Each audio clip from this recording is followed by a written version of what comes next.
I imagine every presentation is going to be slightly different just because we all have different topics we're going to be talking about, you know. Each domain's got some joyous things about it. So we had domain 6, which was enforcing public health laws. So this domain's not really just about enforcing laws, it's also about educating the public on their responsibilities for compliance and reviewing potential new laws, helping revise existing laws. It's not just about enforcement. So one thing that's important to remember about this domain is that when they say the word law, they mean like all types, like statutes, rules, ordinances, codes, all of those things, not just like state law. And when PHAB mentions public health laws, a lot of times they're encompassing everything from environmental to infectious disease, chronic disease, injury prevention. Not necessarily laws that we enforce, but laws that influence us or have an effect on our departments and the public's health. And just so you're all aware, we have 31 pieces of evidence that we'll have to submit for this domain, which doesn't seem like that many compared to some of the other ones. I feel like 31's not bad. Okay, so basically the way that I just set up this presentation was each slide is going to go through, I started with the measure, or the standard, then the measure, and then we'll go through each document. I have some potential document ideas, but I don't necessarily have a lot of like templates for you because it's a lot of laws and ordinances and policies and procedures, which we all kind of have our own. Hopefully those become more similar, but I figured it would be things that everyone would have to pull on their own. Okay, so for standard 6.1, it talks about reviewing existing laws and working with the governing entities to update as needed. So we all know that as knowledge changes, we need to update laws, and we need to be able to collaborate with the right people who know what the changes need to be and who can affect those changes. So 6.1.1, reviewing laws to determine the need for revisions. It has 2 required documents. The first one would need 2 examples, and the second one is just 1.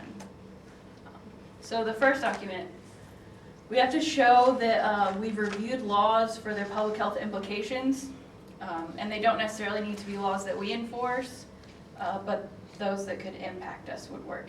So we need 2 examples, but they have to be from different programs. So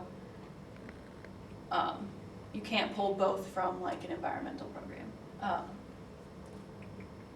And one of those has to show collaboration with other levels of health departments, which the way that I read it, it says like states working with counties and counties working with tribal, but we don't necessarily have any tribal here, so I imagine it would have to be working with state or each other. I don't know if working with each other would work too. So one line in the standards and measures that made me very excited was it said that the documentation may address the review of enforcement protocols and or adherence to the protocols and not of a law itself. So we could review our protocols once we get those in place that are enforcement protocols. So like your complaint enforcement protocols, if you review that using the 4, the A, B, C, and D that we're required to include in our review, that would work instead of reviewing complicated laws that don't necessarily change very often. So our reviews have to include evidence-based practices, use model laws or templates, solicit input from key partners, and collaborate with other levels of health department. So I figured this could be something that we could do at our January workshop meeting, kind of go through a policy together, or one that we've kind of collaborated on. I'm not sure if I know at our meeting where all the staff came, we kind of split into groups and we kind of started to work through some of our enforcement policies. I don't know how far everyone got on those, but I thought maybe we could all bring a policy and kind of go through it together, if that is something everyone would want to do. I didn't bring it. It's not on here, but it's like a policy review checklist. It's just a model, very basic checklist that goes through key things to include in a policy. So I'll share that with everyone, just to make sure that you've considered everything when you're writing your policies. And I also have this wonderful document made by Allen County, I believe. It lists all of the Indiana Code and Indiana Administrative Code that the health departments must perform and that they may perform. So our enforcement policies can be, look at these codes and model our policies off of those. So that's something that we can, and I imagine everyone got that at some point, or? Kind of originated from the managers meeting, the health department managers meeting, and yeah, because we've discussed it at those meetings before, So if everyone doesn't have it, I'm sure we can get it out to everyone. So some potential documentation, meeting minutes where we review those or discuss the reviews of those. Presentations, just some way to record that we've reviewed them and discussed those with each other. And the second required document, we just have to show that we have access to legal advice if we need it.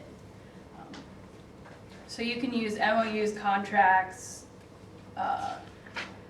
Every county could have something different. I imagine you'd maybe want to contact your HR or whoever's responsible for HR things in your county.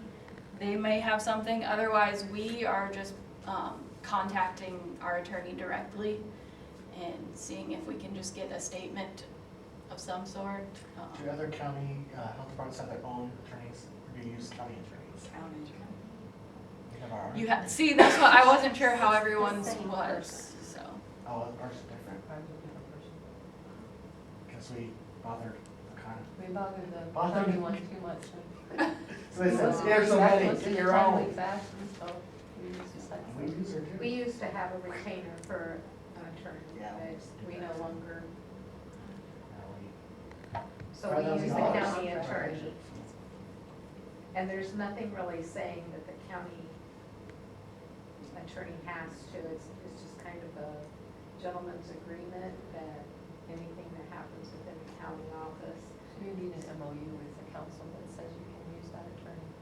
Actually, we're getting it with the county attorney that he would represent us, and they always have. That doesn't mean that they always would, but, and I think we might have to do that with the prosecutor, because there's some of our laws that the prosecutor has to enforce, so we might have to do it with the prosecutor as well as the county If it's a attorney. state law, it's probably prosecutor. If it's a Yes. county ordinance, then it could be your. Yes, county attorney, yeah, So everyone's gonna have different yeah. things that they'll have to do Just for didn't that one. know. We could record all of that. Otherwise, it's over. I don't know. Are you gonna send us this? I can. I'm sure. I absolutely can. Yeah. Probably need to renew it here in January.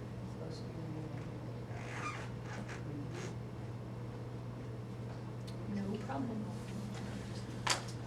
It's pretty much just taken straight from the standards and measures, but I've added a few ideas in there. Okay. Yeah, so we just have to show that they will provide legal advice to us. Your ad ideas are the most helpful though. Hopefully they're the most helpful. Okay, so that's all for 6.1.1, just those two documents. So then we'll move on to 6.1.2. So this is about providing information to governance with regards to updates or new laws, updates to existing laws or new laws. We have to show that we provide advice or recommendations to the governing entities on the public health impact of the new laws or the changes.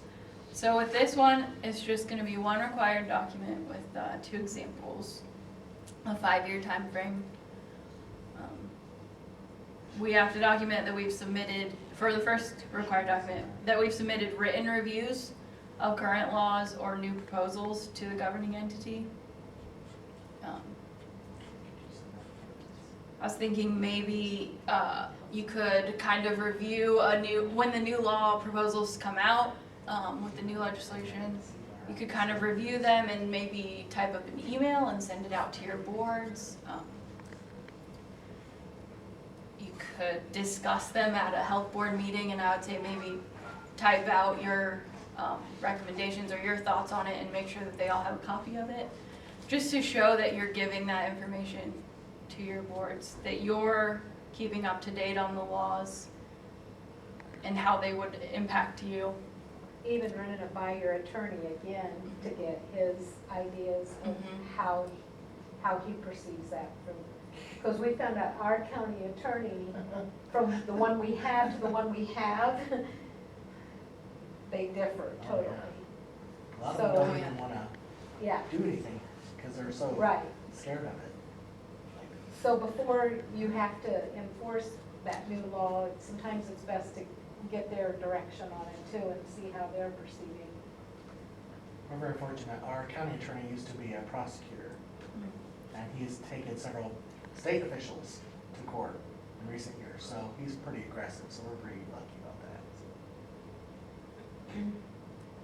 that. Okay, I just have to ask a question here really quick, because this is an issue. I'm like thinking about the new meth ordinance that we wrote. I'm like, okay, well, we updated that, and we did. Now, an ordinance is an ordinance, right? Everybody in the county must abide by that ordinance, is that not correct? Yes, and enforcement will be going to the Yes. judge. Okay, so how do police chiefs in some of our cities say, yeah, well, no, we're not gonna do that? See, that's where I'm totally confused right now, because I'm like, wait a minute, I didn't know that this was an option. Well, I mean, if you're, You mean they're not gonna enforce it? Yeah, if your commissioners have the like, will. we then they will literally, enforce like, if part of the new ordinance, it was written, it's like, once we post a house, nobody can go in there without proper, you know, like, police being there to escort, blah, blah, blah. Yeah, no, we're not gonna do that. I mean, they literally shut a dog in a house that had been posted, and the police chief told the arresting officer, yeah, just tell the girlfriend she can go and take care of the dog twice a day. Oh, wow. I mean, that's the kind of crap that we're dealing with in Noble County, and I'm thinking, wait, We need to Why was contact that your dog prosecutor taken to a and have shelter? them talk to them the about it. prosecutor's not prosecuting these people. Just do your job then. And then The prosecutor is not prosecuting our meth people. Just document, do your job. The city police know more. I get very confused because I did not know that obeying an ordinance was an option. Depends on how aggressive your helper will be, you can always contact the state attorney's office about this. Now it comes from that. But again, it's a county ordinance, not a state law, Right. so I just document, like she said, document and do what your job, otherwise, that way you don't go to court. Yeah, because some. I would just write on there that you told Yeah. them they could not enter, but they went against you. I mean, that way it's, if they go to court, you're. Eventually, something will happen and some judge will throw down the book and then, Yeah. Okay, sorry for interrupting.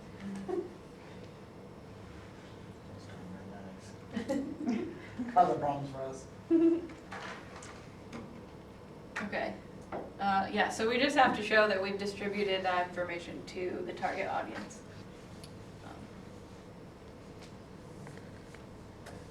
And that's all for 6.1.2.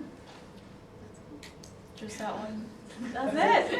That's it. Woohoo, we're done. You guys were worried. Come on. Yeah. It did deny pages. I feel like this one is fairly straightforward with what's required. Standard 6.2 is talking about educating individuals and organizations on the meaning, purpose, and benefit of public health laws and how they can comply with those laws. So those laws are going to impact everyone, and it's the health department's responsibility to make sure that people understand what they mean. The laws that we're enforcing, we need to make sure that people know the requirements. Our education efforts, as per usual, need to be relevant to the group that they're aimed towards and need to be culturally and linguistically appropriate, as with, what was it, Domain 3, that we did a lot of Yes. culturally and linguistically appropriate documents, so they need to continue to be that way. So how would you suggest we do that? Depends on the subject matter. So, like if we sent everybody in January to the state training for new employees. No, it says right in here, that's not I know, sufficient. but it's a review of the law for all those positions. We're not to that yet, I'm not to that yet. Oh. That's my next slide. Calm down, I was just talking about the standard in general. Oh, I sorry. haven't talked about the measure yet. I just forget, I swear to God. Don't rush me. Okay, this afternoon. I spent a lot of time reading those Oh. intro parts of all of the standards. You can heckle him this afternoon. That's you. I will And that's definitely what- heckle him. Jessica just made a good point, reading the intro for each of the standards. When you get down into each measure and you're looking at the required documents, if you have questions about a certain document, whether or not it meets the standard, go back to the beginning and make sure that you're even in the right realm, because there are so many different topics that these could cover. Make sure, okay, so in 6.2, I'm looking at educating individuals and organizations. So that's the entire point of this measure, so go back, okay? So once you have those questions, you can go back and ask yourself, like in that video said, those 4 questions about a document. Does it satisfy these requirements? So go back, all the information that I have is right here, and you guys have access to it as well.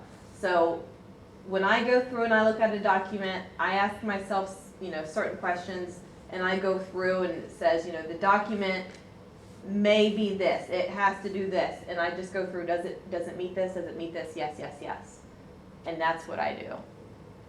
So if you have questions, just go back and read the information that you have available to you. I think there's a lot of good stuff in there that I've always just kind of glazed over, not really paid attention to, because I'm like, tell me what I need to give you. But it really helped me to go back through and read those.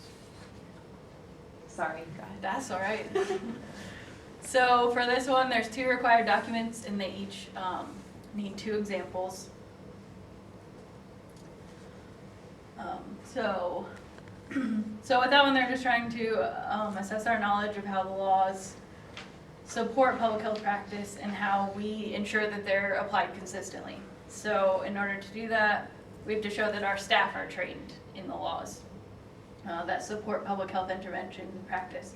I was thinking this was something we could include in our workforce development plan, Cheryl? You got it. And yeah, new staff orientation definitely won't work for this. But I found quite a few training things through InTrain. I don't know how many of you guys are registered through the state's training program, InTrain. There's a lot of good webinars on there and links to online courses. And some of them relate to laws, like the communicable disease law and that sort of thing. So it's just a matter of digging through everything that they have on there, because there are a lot of things on there.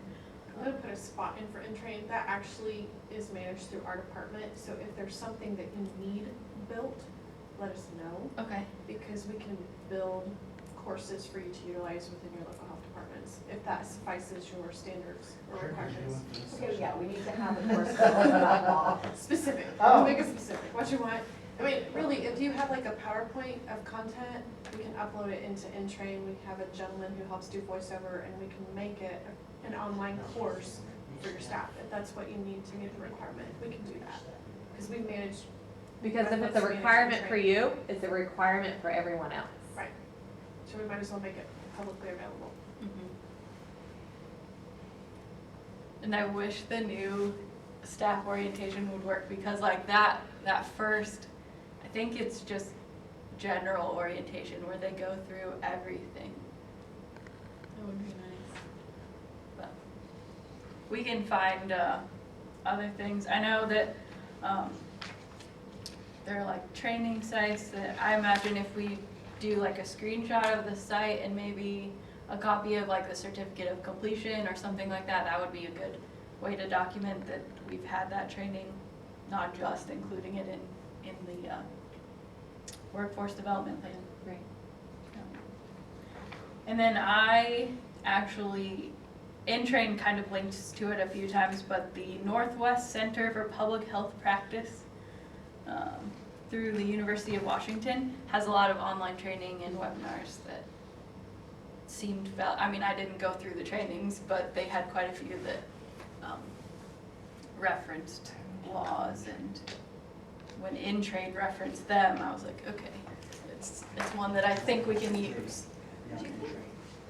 Documentation that everybody's been trained for in HIPAA would work for that? Sure, it's all health law that you don't have to enforce. So we need to have a HIPAA certification. Yeah, so can You want it, but there you go. Is there like an annual training for HIPAA, or is it?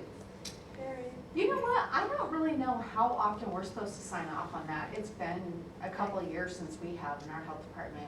I think it's yearly, and we have Did a we? sign-in sheet, because that was supposed to be the documentation at the time that we had to do it, so it was a PowerPoint.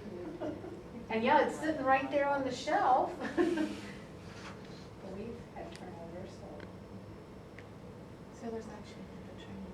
There's no state law on We it. had, like, when this I think our billing department thing is went nuts, I mean, control. they actually, It's kind of been hidden from everything in Huntington County. I mean, nothing. It Cameron sounds like actually nothing. came to our health department and like trained us all on Cameron, yeah. Say, I thought we had someone come We to our had department someone and come. train us. Didn't the state director used to be in your office? Way there. I wasn't there. Oh. I don't remember who that was now. Talk to my- I wanna Hey, say what it were was you doing maybe this she whole was time? Kristen. Many years. Was it Kristen? I don't think it was I mean, Kristen. I don't think I knew the Oh, that's person. funny.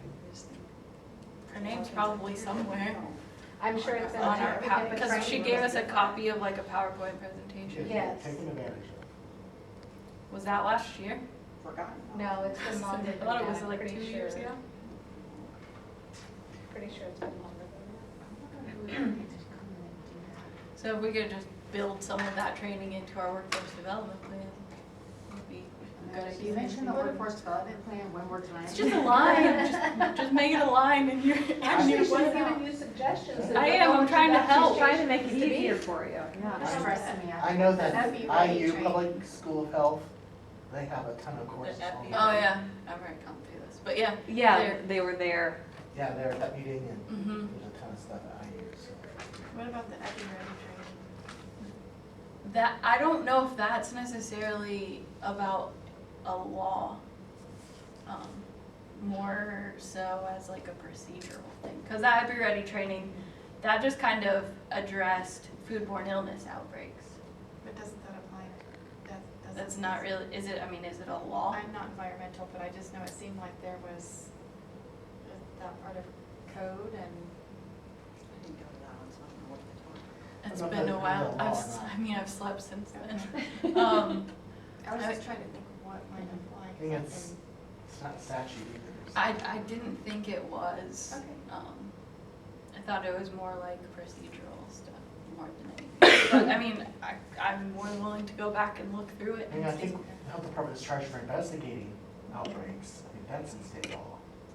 I don't know if that, That particular The thing actual- itself. every is the law. procedure is a. Yeah, I see what you're saying. So, and I'm gonna throw a wrench in here. So it says, for this measure, the health department must provide documentation of how it maintains knowledge of the laws and their consistent application. So maintain knowledge of the Indiana code for investigations and then the consistent application of that. Could that I be know the that EPI the training? health department gets a copy of all state laws on DVD every year, I so think that's we one just, thing. we We just got got it. We get copies of that every year, so we can document that. That's how we stay knowledgeable. Do we have to By prove getting that the we, CD. prove I was gonna say, that by we getting the looked at CD. it? You guys are watching knowledgeable about what's on it. Who is supposed to get that? You should be getting a copy. Some do Right? Your clerk's office is responsible, and I think it's a requirement of them, you sign off on it. Yeah, 'cause I had to Just have sign off sign. I for it. wasn't there, so just. So I it just should get a come- mail. So I need to ask the clerk for a copy of, what did you call it? Indiana code. This is the Indiana Code. CD They come of- out every year. Everything that's happened in legislation and is enforced. Changes. Changes. So do we have like a meeting where everyone goes That's through when you that? schedule a lunch and learn and you make it a potluck and everybody comes in and has fun and Everybody. reads code. So you tempt that. Yeah. You have the right personality for this one. Nothing sounds better. A luncheon like. I mean, I don't know any other way to make it exciting for people than tempt them with food. Cause code's not fun to just go through. Well, and again, if we do a presentation to our health board, we kind of kill two birds with one stone. Because we update them on what the laws have changed or you know, what has been presented, what new legislation has been presented, and we give an overlook of how we think it's going to affect us. We just need to add, you know, an attorney's ideas on that now instead of us trying to figure it out on our own. But if we do it in a health board meeting and we keep the minutes, isn't that is review. Jess and I are bad cop, good cop on this because she dissects it. And I look at We the spent end and 2 look hours back. talking about So- 6.1.1 Yes, required we did, document because 1. 2 hours at least. just as much difference as there's going to be in the counties, there was between Jess and I too. Because I'll admit, I'm old school and it just used to be there and we knew how it was. But I know we can't practice on the way it used to be and it's gonna stay that way forever. And Jess dissects it down. So we usually get somewhere, but we really did. We spent 2 hours on this and our time is precious. We have so many things to do. I think we finally came to an understand. I think we were trying to say the Yes. same thing, but Yes. just in different ways, and we Yeah. weren't quite understanding each Yeah. other. So And my approach is that we just need to figure out what the end result is, and she kind of dissects it down to know there's more than one approach to it that makes the whole package before we can put the neat little bow on it, so. And that's why the justification of your documentation is so important. So when you pick that document and you send it to me and you say, or you guys will be sending these to Jessica. But when you send in that document, you have to tell us why you chose that document. Because I can look at it and from my perspective, I don't see the connection to 6.2.2. But if you write it in your justification and I can pinpoint it, oh, okay, well that makes sense to me. If you hadn't written that, then I have no idea the connection of the document and the standard. So that's why it is so important to have that justification written well, and use the terms that are in the guidance, why that document satisfies those requirements. Because I think that the justification is just as important, if not more important sometimes, than the document itself, of why you chose that. So because there are more, what's the saying, there's more than one way to skin a cat. I think that's going to be the way it is, because we will all read these standards and measures differently because of our perspective in the way that our point of reference. So we just need to see that justification of why you chose that and why it satisfies the requirements. I will step down, Jessica. Okay, so the second required document, basically we have to prove that the laws are being applied consistently. So like, how do we know that just because we've been trained on them, you know, that they're being applied consistently?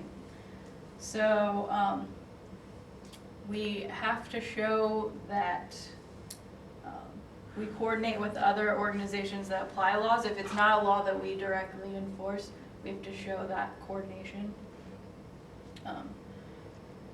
So I was thinking some potential documents, if we did like internal audits or maybe discuss at our individual meetings, like we have our environmental health meetings, it might be a good idea to at some meeting just say, okay, this is the rule, how does everyone do it, and kind of see where we're lacking or places where we could improve our own application. Otherwise, just auditing our enforcement processes, our logs of things. It doesn't have to be a different organization, a different entity that reviews. It doesn't have, that reviews, It could be internal audit. yeah. I don't know if you discuss it at a staff meeting. I was thinking it would be good to get other people in the same positions perspective. I just know that I enjoy going to our chapter meetings for environmental health because you hear what's going on in the other counties and you hear how they approach things versus how we would approach things. And just, I mean, there's other stuff that goes on in those meetings too, but it's good to touch base with those other counties and kind of, you know, see. Yeah. Make it hard for everybody. Overachieving. Another thing that I was thinking, I mean, I don't think I put it on here. Communications with other entities. We report the animal bites, but we don't necessarily do all the investigations, but they all need to come to us at some point. So I was thinking of writing just like a form letter. I haven't done it yet, obviously, but just kind of to all the agencies that might report animal bites, just so they know who needs to be getting copies of the reports and how quickly those copies need to be coming to us. Just so they're familiar with the law. Because a lot of times a hospital will call me and say, now what do I need to do with this? So if we had some sort of output of information to them that says this is how it should be done, I think it would be beneficial. And then you're communicating with those other agencies. To ensure the consistent application of the law. Yep. Yep. So a copy of a letter dated and signed. Like maybe a mailing list or something. With a mailing list of all the like physicians' offices that would. We had a flow chart at one time that showed, you still have that? Probably. We had a flow chart for animal bites, that if it was reported at the hospital, you know, if they went into the emergency room, what the emergency was supposed to do. It was actually a flow chart of where it went next and who is with phone numbers, et cetera. And then the same, you know, if it was the law enforcement picked up that animal or reported it, you know, again, how that form got completed. So. And that helped a lot, because we would send the copies I don't know of if I've the. seen it. I'll have to dig through the section. We used it a lot when Jen was there, because the emergency room, the sheriff's department, the police department, everybody had one, and that seemed to work well. And when the forms aren't completed correctly, you know, like we just had one with a monkey, somebody was bitten by a monkey, that they didn't know who owned it, which I don't understand. So just having some checks in place where the people who are filling out those forms know what's needed, you know. I do have a question about that. Do you know in that law, I know that we call the people and make sure that the animals being quarantined and, or if not, decapitated. Do you know that if the law allows the health department any powers in there if they don't comply? It's our impression that we can't do anything if they don't comply. I mean, if they don't, oh, no, I'm not saying that we can do anything No, about it. I'm just asking you if you know. I haven't read it in a Oh, while. okay. I read it the last time they pushed it out for like comments. It was 6 months ago at least, if not more than that. I assumed everyone got it sent to them, just the communicable disease reporting. Okay. I'll have to read over it again, but if it's not a good example, then we don't have to use it It's a good as. example of applying it consistently and make sure everybody fills it out. It's like, I don't know if that doctor's offices have it. I know the hospital turns it in all the time. Like, cause the sheriff's department will say you need to go to the doctor or the hospital and fill out the form. We get forms from our sheriff's department a lot though, just straight We from get the some. sheriff.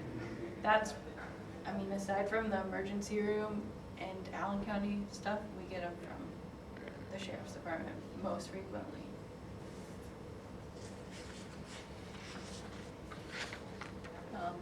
Yeah, so.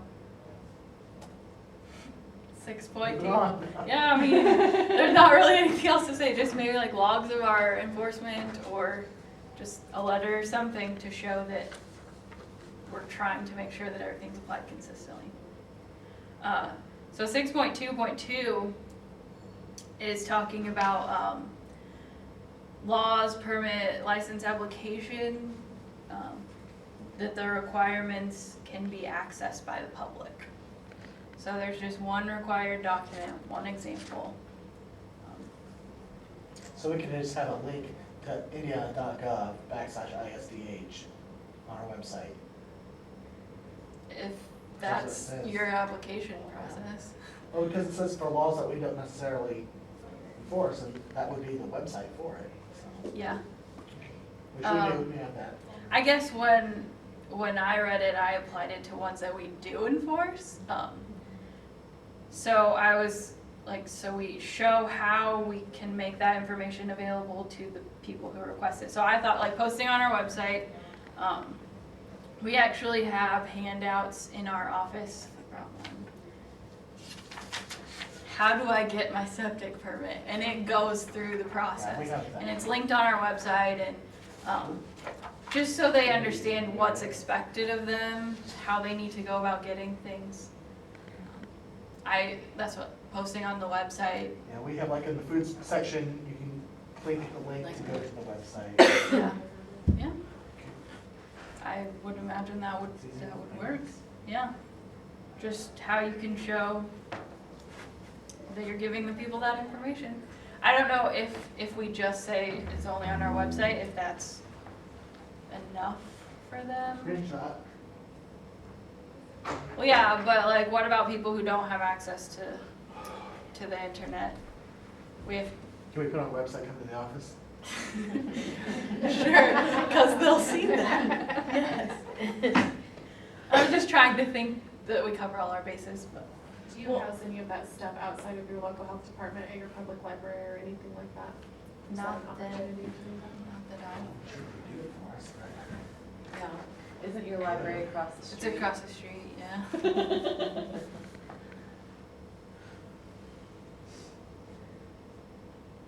We inform other entities though, so for like the septic permitting process, area plan is well aware that if somebody's applying for a building permit, that they send them up to us for septic approval and so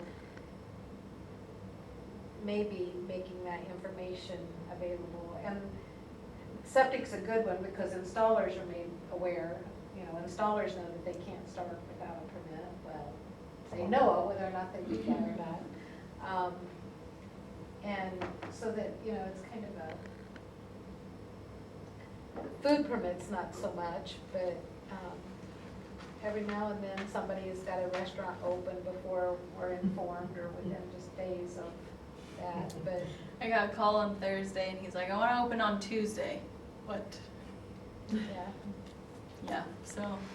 But I don't know how, I've talked to the mayor before because, you know, Bluffton is a dying town, downtown. And so I've talked to the mayor before and asked him if he knows these are coming in, but he doesn't know either. I mean, they rent it through the person, they rent the building through whomever owns that. And, you know, if it's been a restaurant or even looked like a restaurant or smelled like a restaurant, it was a restaurant, you know, and then we'll find out later. So we're always the last to know. And I've even talked with area plan before. Area plan doesn't always know when a food establishment is coming. So it's kind of just, that's one I don't know how you would actually get the information out there. We have links on our website to like starting a food business in Indiana, kind of making sure that you cover all your bases, but I don't have people like request it of me. They come to me and they'll say, this is what I want to do, what do I need to do? And you're like, give me a minute to And the process other one what. might be the Chamber of Commerce too, because sometimes they do know about new business coming in, so that would be. So getting that information to them. Yeah, to Chamber. I know we have, Mary Ann has put together a packet of information for any new restaurant or food operation that we get all their basic information, put in there a copy of the code, what they need to have as far as equipment is concerned, because that's one of the big things. Like you reference the code or you pick out sections of the code and put it in there, okay. Because they'll get lost if you just give them So the we code. have one that's like a basic guidelines that picks out the main points and it says that this is in no way a complete list of. Yeah, I mean, it has things that like, your furnish, or all your new furnishings should be cleanable surfaces, Not a- thermometers, your temperatures have to reach this, and 3-bay sinks, and Yeah, all we, this kind of stuff. we have a document that Okay. has all that in it. I'm pretty sure I give it to them right off the bat. If not, as we start going through the process, they get it. But those are just, I think posting to a website's probably the, Speaking of food, we do have a new Wings Etc. that just opened up last week, if you guys want to go there for lunch. It's out by Walmart. I've heard rumors of a Wings Etc. coming into Bluffton too, so Wow. I'm not, I don't like Wings Etc. They have other things there besides wings. Yeah, I know, but I there's one in Decatur. I really like the downtown square, what's it called? Oh, downtown. Downtown Square. I really like their food. You can go there, do it? Yeah. They have a nice salad bar there. My husband loves that. It's been almost an hour. And we're gonna get through 6.2.3 and we will break before we go to 6.3. Okay, come on, let's hurry, come on. Okay, so 6.2.3. So this is information provided to regulated entities regarding their responsibilities and methods to achieve full compliance. So one required document. I'm not exactly sure what they mean by a written record. I guess it would depend on how you're going about doing things, maybe like your process for educating them, the education that you're giving them, proof that they've gotten it, I don't know. I didn't know exactly what they were asking for when they said one written record, but, so I'm reading it as we have to show that we provide information to those regulated entities about their responsibilities. So, some potential documents that I had come up with or that were presented in the standards and measures were a newsletter or a mailing to the school nurses regarding vaccination requirements or vaccination laws. We post that on our website, but it could be good to make sure that you've got that communication with them. We require our septic installers to go through a testing process in order to be registered in our county. I thought maybe serve safe, because code requires that someone have that certification, and I am an instructor, so it's good for me because I'm like, well, yeah, these are the establishments in our county that took the class, and I thought that could be one way, but if it's one written record, I don't necessarily know if they want like for everything, like a generic, this is how we educate, or if they want very specific examples. So I thought having all of them would be good, just so that you have options, backups. Backups are important. It's always good to have backup documentation. Yeah, I don't know if if anyone else had any good ideas, but those were some of the ones that I had So the only thing I can think of. thought of. Because there's not really, I mean, in vital records, is there any sort of, I guess everyone is a regulated entity, someone who's applying for. I mean, you could have an information Something. sheet that they give to people seeking fraternities. Because they often come in quite confused about things. So that's where my confusion came in, was there are so many divisions that have to educate individuals, so when they only want one record, I wasn't sure if they wanted everything together or if they wanted just one example. So I was in the process of contacting, are they Delaware? The Ohio Health Department that's already been accredited, just to see. That was on my list of things to finish before today, but it didn't happen. Yeah, so that's all for 6.2.3. We'll go ahead and take a break.